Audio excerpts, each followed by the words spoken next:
നമ്മുടെ ഓരോരുത്തരുടെയും ജീവിതമാണത്. നമ്മളെ മൈൻഡ് ചെയ്യാത്തവരുടെ അടുത്ത് നമ്മൾ കൊച്ചു വർത്താനത്തിന് ചെല്ലുമോ? ഒരിക്കലുമില്ല. നമ്മുടെ ഒരു ബർത്ത്ഡേക്കോ വെഡ്ഡിങ് ആനിവേഴ്സറിക്കോ ഒരു ഹായോ ഹോയോ പറയാത്തവൻ്റെ ബർത്ത്ഡേയോ വെഡ്ഡിങ് ആനിവേഴ്സറിയോ നമ്മൾ വിഷ് ചെയ്യൂ.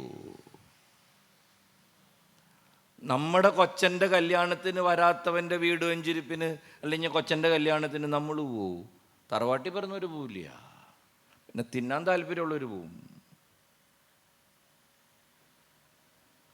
നമ്മുടെ വീട്ടിൽ പ്രാർത്ഥനാ കൂട്ടായ്മ വെച്ചപ്പോൾ വരാത്തവൻ്റെ വീട്ടിൽ പ്രാർത്ഥനാ കൂട്ടായ്മ വെച്ചാൽ നിങ്ങൾ പോവോ?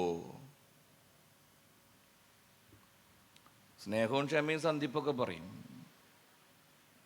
അതൊരു വലിയ വിഷമാണ്, അതൊരു വലിയ വേദനയാണ്. ഈ പള്ളിയിലൊക്കെ വന്ന് പള്ളിയുടെ പുറത്ത് നിൽക്കുന്ന ആത്മാക്കളുണ്ട്. ഇവിടെ അങ്ങനെയൊന്നും ഉണ്ടാവില്ല എന്ന് എനിക്കറിയാം. അന്റാർട്ടിക്ക എന്ന് പറയുന്ന ഒരു സ്ഥലത്തെ പള്ളിയിൽ ഞാൻ കണ്ടതാണ്. ഇവിടെ എല്ലാവരും അകത്ത് കയറുന്നവരായിരിക്കും. ചില പള്ളിയിലൊക്കെ ശുശ്രൂഷയ്ക്ക് ചെല്ലുമ്പോൾ കുറേ ആത്മാക്കൾ ഇങ്ങനെ പുറത്ത് കിടക്കുന്നുണ്ടാവും. എൻ്റെ പള്ളിയിലൊക്കെ പണ്ടുണ്ടായിരുന്നു. ഞാൻ കുറേയൊക്കെ പറഞ്ഞു, എനിക്ക് ഈ പള്ളിയുടെ അകത്ത് കയറാത്തവരെ കാണുമ്പോൾ പ്രാന്താണ്. അവൻ്റെ വീട്ടിൽ ഞാൻ കയറില്ല. ഞാൻ പലവട്ടം പറയും, എടാ അകത്ത് കയറ്, എല്ലാവരും അകത്ത് കയറ്. എന്നാളൊരാളെല്ലാം എന്നോട് പറഞ്ഞു, അച്ഛാ ശ്രീലങ്കയിൽ നടന്നത് അച്ഛൻ കേട്ടോ? എന്ത് പറ്റി? ഈസ്റ്ററിൻ്റെ അന്ന്. എന്ത് പ്രശ്നം? അച്ഛാ ശ്രീലങ്കയിൽ ഈസ്റ്ററിൻ്റെ അന്ന് പള്ളിയകത്ത് ബോംബ് പൊട്ടി. പള്ളിയകത്ത് നിൽക്കണവരുടെ കയ്യിൽ ബോംബുണ്ടോയെന്ന് ആർക്കറിയാം? പൊട്ടിപ്പോയ അച്ഛനൊന്നും പോകാനില്ല, കോഴിയില്ല, കുഞ്ഞുങ്ങളും ഇല്ല. ഞങ്ങളുടെ കാര്യം അങ്ങനെയാണോ? കുടുംബമുണ്ടച്ചാ, അതാണ് പുറത്ത് നിൽക്കണേ. അപ്പം ഞാൻ ആ പൊട്ടനോട് ചോദിച്ചു, എടാ പുറത്ത് നിൽക്കണവൻ്റെ കയ്യിലാണ് ബോംബെങ്കിലോ? ഇത് അകത്ത് മാത്രമേ പൊട്ടുള്ളൂ എന്ന് നിയമമൊന്നുമില്ലല്ലോ, എവിടെ വേണമെങ്കിലും പൊട്ടാലാ. ചിലർ പള്ളി കയറൂല. പുറത്തെ കാറ്റാണ് സുഖം എന്ന് പറയണേ. പള്ളിയിൽ നിൽക്കണവർക്ക് ഡെങ്കു ഉണ്ടെന്ന്. പള്ളി കയറാത്ത ആൾക്കാരുണ്ട്. ഞാൻ പറഞ്ഞില്ല, ഇവിടുത്തെ കാര്യമല്ല കേട്ടോ, നിങ്ങൾ കണ്ടോടം കൊണ്ട് എക്സ്ട്രാ ഡീസൻ്റാണ്. പക്ഷെ അങ്ങനെയുള്ള ആൾക്കാരുണ്ട്, എവിടെയോ ജീവിച്ചിരിപ്പുണ്ടവർ. ഒരു ദിവസം വിഷമിച്ച് ഞാൻ തമ്പുരാൻ്റെ അടുത്ത് പറഞ്ഞ്, കർത്താവേ ഈ ദുഷ്ടന്മാർ കയറണില്ലല്ലോ തമ്പുരാനെ, നാളെ പ്രാർത്ഥനയുടെ നേരത്തെ ഒരു ഇടി വെട്ടിക്കാമ്മ. ഞാൻ ചോദിച്ചു, പേടിച്ചെങ്കിലും കയറട്ടെ. അപ്പം എൻ്റെ ദൈവം എന്നോട്, കർത്താവ് എന്നോട് പറഞ്ഞു, നീ വിഷമിക്കൊന്നും വേണ്ട, ഞാൻ നിന്നോടൊരു കാര്യം പറയാം. എന്താണ്? എൻ്റെ വീട്ടിൽ കയറാൻ മടിക്കണവൻ്റെ വീട്ടിൽ ഞാനും കയറില്ല. അത് കേട്ടപ്പോൾ എനിക്കൊരാശ്വാസമായത്. എൻ്റെ ഭവനത്തിൽ കയറാൻ മടിക്കണവൻ്റെ വീട്ടിൽ ഞാനും കയറില്ല. ഇതൊരു വലിയ പ്രശ്ന, പ്രിയപ്പെട്ടവരെ. ദൈവത്തെ മഹത്വപ്പെടുത്തുന്നവൻ്റെ ജീവിതത്തെയാണ് ദൈവം മഹത്വപ്പെടുത്തുന്നത്. ദൈവത്തെ മഹത്വപ്പെടുത്തുന്ന കുടുംബങ്ങളെയാണ് ദൈവം മഹത്വപ്പെടുത്തുന്നത്. ഏതെങ്കിലും ഭവനത്തിൻ്റെ നന്മയും അനുഗ്രഹങ്ങളും അവരുടെ ഉയർച്ചയൊക്കെ കാണുമ്പോൾ നമ്മൾ അസൂയപ്പെട്ടിട്ട് കാര്യമൊന്നുമില്ല. ഏതെങ്കിലും ഒരു ജന്മം ആ കുടുംബത്തിൽ അമ്മാതിരി കർത്താവിനെ മഹത്വപ്പെടുത്തി കാണും. അതിൻ്റെയൊക്കെ പുണ്യാണ് ഇപ്പം ദുഷ്ടന്മാരാണെങ്കിലും അവന്മാരൊക്കെ അനുഭവിക്കുന്നത്. ദൈവത്തെ മഹത്വപ്പെടുത്തുന്നവൻ്റെ കുടുംബത്തെ ദൈവം മഹത്വപ്പെടുത്തും. കർത്താവിനെ മഹത്വപ്പെടുത്താത്തിടത്തു നിന്ന് കർത്താവിൻ്റെ മഹത്വം പടിയിറങ്ങിപ്പോവും. നിങ്ങൾ എന്നോട് ചേർന്നിരുന്നാൽ ഞാൻ നിങ്ങളോടും ചേർന്നിരിക്കും. വചനം.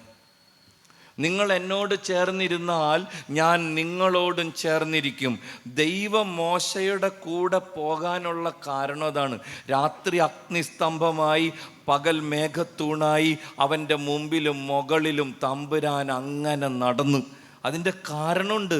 മോശ അങ്ങനെയാണ് കർത്താവിനെ ചേർത്ത് പിടിച്ചത്. ഒരു കോംപ്രമൈസ് ഉണ്ടായില്ല അയാൾക്ക് കർത്താവിനോടുള്ള പ്രതിബദ്ധതയുടെ കാര്യത്തിൽ. നമുക്ക് പ്രാർത്ഥിക്കാൻ മടിയാണ്, നമുക്ക് പള്ളി പോവാൻ മടിയാണ്, നമുക്ക് വിശുദ്ധ കുർബാനയിൽ അത്യന്തം സംബന്ധിക്കാൻ മടിയാണ്, നമുക്ക് നോമ്പ് നോക്കാൻ മടിയാണ്, നമുക്ക് വചനം വായിക്കാൻ മടിയാണ്. എന്നിട്ട് കർത്താവ് എപ്പോഴും എൻ്റെ കൂടെ ഇങ്ങനെ നടക്കണമെന്ന് പറഞ്ഞാൽ അതത്ര എളുപ്പമുള്ളൊരു കാര്യമല്ല കേട്ടോ. നമ്മുടെ തന്നെ സ്വഭാവ ചില നേരത്ത് നമ്മുടെ തമ്പുരാനും ചായയിലും സാദൃശ്യത്തിലും അല്ലേ ഇങ്ങോട്ട് പോന്നേക്കണേ. അത് തന്നെ കർത്താവ് ക്ഷമാശീലനും ദയാലുവുമാണ്. ഓർക്കണം, അനുദപിക്കുന്ന പാപിക്കേ സ്വർഗമുള്ളൂ, എല്ലാ പാപിക്കും സ്വർഗമില്ലട്ടാ. എല്ലാ പാപിക്കും സ്വർഗം പറഞ്ഞിട്ടില്ല ഈശോ, എല്ലാ പാപിക്കും സ്വർഗം പറഞ്ഞിട്ടില്ല നമ്മുടെ കർത്താവ്. അനുദപിക്കുന്ന പാപിയെക്കുറിച്ച് സ്വർഗത്തിൽ സന്തോഷമുണ്ടാകുമെന്ന് ഞാൻ നിങ്ങളോട് പറയുന്നു. അനുദപിക്കുന്ന പാപിക്കാണ് സ്വർഗം. സ്നേഹമുള്ളവരെ, നമ്മുടെ ഭവനങ്ങളിൽ കർത്താവിനെ മഹത്വപ്പെടുത്തണം. നിങ്ങൾക്കറിയാലോ, നമ്മുടെ വീട്ടിൽ തമ്പുരാനുണ്ട്, നമ്മുടെ വീട്ടിൽ കർത്താവുണ്ട്. ഇല്ലയെന്ന് തോന്നണ ആരെങ്കിലും ഉണ്ടെങ്കിൽ കൈവെക്ക്. എല്ലാവരുടെയും എല്ലാവർക്കും ഉറപ്പുണ്ട് കർത്താവ് വീട്ടിലുണ്ടെന്ന്. എന്തായാലും രണ്ടാമത്തെ ദിവസമല്ലേ, ഒരു ചെറിയ ഹോംവർക്ക് തരാൻ ഞാൻ. വെറുതെ ഇങ്ങനെ കേട്ട് സുഖിച്ച് പോകണതൊരു സുഖമില്ല. വീട്ടിൽ കർത്താവുണ്ടല്ല, വീട്ടിൽ തമ്പുരാനുണ്ടല്ലോ. വീട്ടിൽ ചെന്ന് കഴിയുമ്പോൾ സ്വസ്ഥമായിട്ട് ആ പ്രാർത്ഥിക്കണ സ്ഥലത്തൊന്നും ഇരിക്കും, അല്ലെങ്കിൽ എവിടെയാണെന്ന് വെച്ചാൽ കുറച്ച് നേരം അടങ്ങി ഒതുങ്ങിയിരിക്കും. എന്നിട്ട് കണ്ണടച്ചു പിടിച്ച് കർത്താവിനെ മനസ്സിൽ ധ്യാനിച്ച് കർത്താവിനോടൊന്ന് ചോദിക്കും, കർത്താവേ, എൻ്റെ വീട്ടിൽ എങ്ങനെയാണ്, നിനക്ക് സുഖമാണോ? കർത്താവിനോട് നമ്മുടെ വീട്ടിലിരുന്നിട്ട് എങ്ങനെയുണ്ടെന്ന് കർത്താവിനോടൊന്ന് ചോദിച്ചു നോക്കണം. ഇതുവരെ ചോദിച്ചിട്ടില്ലല്ല, എനിക്ക് തോന്നണല്ലോ ചോദിച്ചിട്ടുണ്ടാവുന്നു. കർത്താവിനോടൊന്ന് ചോദിച്ചു നോക്കണം, എൻ്റെ കുടുംബത്തിൽ ഇരുന്നിട്ട് അല്ലെങ്കിൽ എൻ്റെ വീട്ടിൽ താമസം തുടങ്ങിയിട്ട് നിൻ്റെ മനസ്സെങ്ങനെയാ? ഹാപ്പിയാണോ? സന്തോഷമായിട്ടാണോ നീ എൻ്റെ വീട്ടിലിരിക്കണത്? അതോ നിവൃത്തിയേടുകൊണ്ടാണ്? നമ്മുടെ വീട്ടിൽ വന്നു കയറുന്ന സകലമാന ആൾക്കാരോട് നമ്മൾ ചോദിക്കുന്ന ചോദ്യ, സുഖാണോ? സുഖാണ്. ആരോടാ ചോദിക്കാത്തേ? എല്ലാവരോടും ചോദിക്കും, സുഖാണോ സുഖാണോ. പോസ്റ്റ്മാൻ വരുമ്പോൾ ചോദിക്കും, സുഖാണോ. മീറ്റർ റീഡിങ് എടുക്കാൻ പറഞ്ഞാൽ കറണ്ടുകാരനോട് ചോദിക്കും, സുഖാണോ. പാലും കൊണ്ടുവന്നവരോട് ചോദിക്കും, സുഖാണോ. മീനും കൊണ്ടുവന്നവരോട് ചോദിക്കും, സുഖാണോ. നാട്ടുകാർ, വീട്ടുകാർ, കൂട്ടുകാർ ആര് വന്നാലും ചോദിക്കും, എന്തൊക്കെയുണ്ട് വിശേഷം, സുഖാണോ. എന്തിന്? പിച്ചക്കാരൻ വരുമ്പോൾ വരെ ചോദിക്കും, ഭിക്ഷയ്ക്ക് ആൾക്കാർ വരുമ്പോൾ, കുറേ നാളായല്ലോ ചേട്ടാ കണ്ടിട്ട്, സുഖാണോ. ആരോടെ ചോദിക്കാത്തേ? വീട്ടിലിരിക്കുന്ന കർത്താവിനോട് എത്ര വട്ടം ചോദിച്ചിട്ടുണ്ട് സുഖാണോ എന്ന്? എന്തേ അവനിതൊന്നും കേൾക്കാനും അറിയാനും താല്പര്യമില്ലേ? നമ്മുടെ ഭവനത്തിലിരിക്കുന്ന നമ്മുടെ ദൈവത്തോട് നിനക്ക് ഒരിക്കലെങ്കിലും ചോദിക്കാൻ തോന്നിയിട്ടുണ്ടോ, കർത്താവേ, എൻ്റെ വീടൊക്കെ പണിത് ബഹുമാനപ്പെട്ട അച്ഛന്മാർ വന്ന് ആശീർവദിച്ച് കർത്താവിനെ കുടിയിരുത്തി പോയതാണ്. ഇടയ്ക്കിടയ്ക്ക് പിന്നെയും അച്ഛന്മാർ വന്നുണ്ട്, അന്നവെള്ളമൊക്കെ തെളിച്ച് അല്ലെങ്കിൽ എന്തെങ്കിലും പ്രാർത്ഥനയൊക്കെ ചൊല്ലി, കർത്താവ് ഇവിടെ തന്നെ ഉണ്ട് കേട്ടോ, ഓരോടത്തും പോയിട്ടില്ല കേട്ടോ എന്നൊക്കെ ഉറപ്പ് പറഞ്ഞിട്ടാണ് അച്ഛൻ പോണേ. ഈ വീട്ടിലിരിക്കുന്ന തമ്പുരാനോട്, ദൈവത്തോട് വല്ലപ്പോഴും ഒരു പ്രാവശ്യമെങ്കിലും ഒന്ന് ചോദിക്കരുതോ, കർത്താവേ, നിനക്ക് സുഖാണ്? എൻ്റെ വീട്ടിലിരുന്നിട്ട് നീ സന്തോഷമാണ്? ഹാപ്പി ആയിട്ടാണോ നീ എൻ്റെ വീട്ടിലിരിക്കണത്? അതോ നിവൃത്തിയോടുകൊണ്ടാണ്? എൻ്റെ വാക്കും പ്രവൃത്തിയും പെരുമാറ്റമൊക്കെ കണ്ടിട്ട് നിനക്ക് ഓട്ടോറിക്ഷ വിളിച്ച് പോകാൻ തോന്നാറുണ്ടോ? അതോ ഇവിടെ തന്നെ ഇരിക്കണതാണോ നിനക്ക് ഇഷ്ടം? കർത്താവിനോട് വല്ലപ്പോഴും ഒന്ന് ചോദിച്ചു നോക്ക്. നിന്റെ ദൈവത്തെ എപ്രകാരമാണ് നിന്റെ ഭവനത്തിൽ നീ മഹത്വപ്പെടുത്തണത്?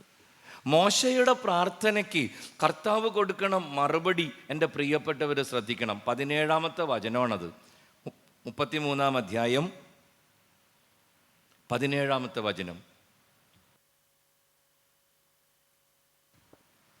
കർത്താവ് മോശയോട് പറയുക, മോശേ, നീ ആവശ്യപ്പെട്ട ഈ കാര്യം ഞാൻ നിനക്ക് വേണ്ടി ചെയ്യും. നീ ആവശ്യപ്പെട്ടതുപോലെ ഞാൻ ചെയ്യും.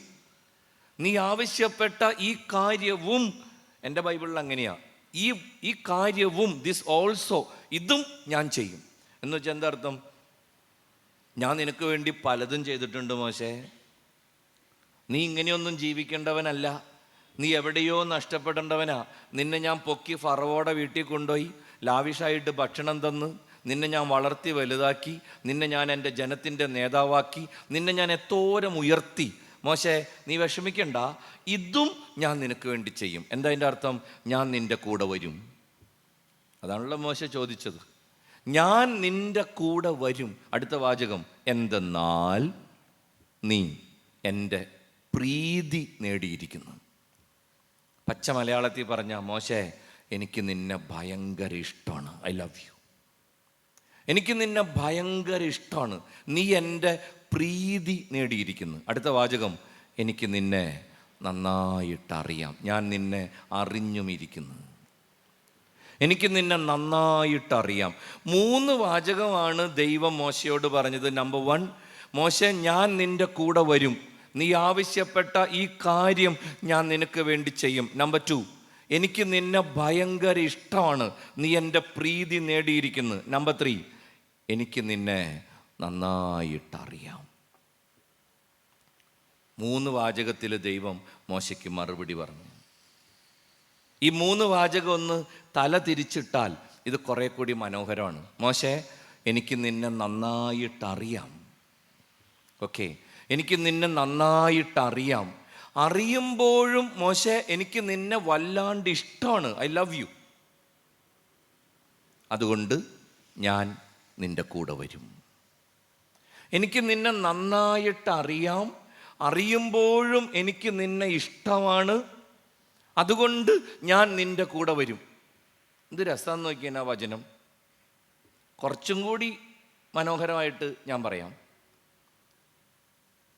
അറിഞ്ഞ് സ്നേഹിച്ച് കൂടെ നടക്കുന്ന ദൈവമാണ് മോശയുടെ ദൈവം. അറിഞ്ഞ് സ്നേഹിച്ച് കൂടെ നടക്കുന്ന ദൈവം. വെറുതെ നടക്കില്ല, ഒന്നും അറിയാണ്ട് നടക്കില്ല. അറിഞ്ഞിട്ടാണ് അവൻ നടക്കുന്നത്, നമ്മളെ ഓരോരുത്തരെയും അറിഞ്ഞ് സ്നേഹിച്ച്. എൻ്റെ പൊന്നുമക്കളെ, ഇതുപോലെ നമ്മളെ സ്നേഹിക്കാൻ ഈ ലോകത്ത് നമുക്കൊരു എന്താ പറയുക, ഒരു പട്ടിക്കുഞ്ഞിനെ പോലും കിട്ടൂല. ഉറപ്പായിട്ടുള്ള കാര്യമാണ്. അറിഞ്ഞ് സ്നേഹിച്ച് നമ്മുടെ കൂടെ നടക്കാൻ നമുക്ക് ആരുള്ളത്? ഏത് പ്രേമത്തിൻ്റെ കൊമ്പത്തിരിക്കണവരായാലും, എത്ര അടയും ചക്കരയായിട്ട് ജീവിക്കുന്നവരായാലും, നിങ്ങളൊന്ന് ആലോചിച്ച് നോക്ക്, എത്ര പേർക്ക് നമ്മളെ അറിയാം? നമ്മുടെ മനസ്സിൻ്റെ വിഷമങ്ങൾ, നമ്മുടെ ജീവിതത്തിൻ്റെ മോഹങ്ങൾ, നമ്മുടെ മനസ്സിൻ്റെ ആഗ്രഹങ്ങളൊക്കെ എത്ര പേര് മനസ്സിലാക്കിയിട്ടുണ്ട്? എന്തോരം മുഖംമൂടിയ നമ്മൾ നമ്മുടെ പ്രിയപ്പെട്ടവരുടെ അടുത്ത് പോലും വെക്കണത്. സത്യമായിട്ടും നമ്മളെ ഒന്നും ഒരാൾക്കും അറിയാൻ പാടില്ല.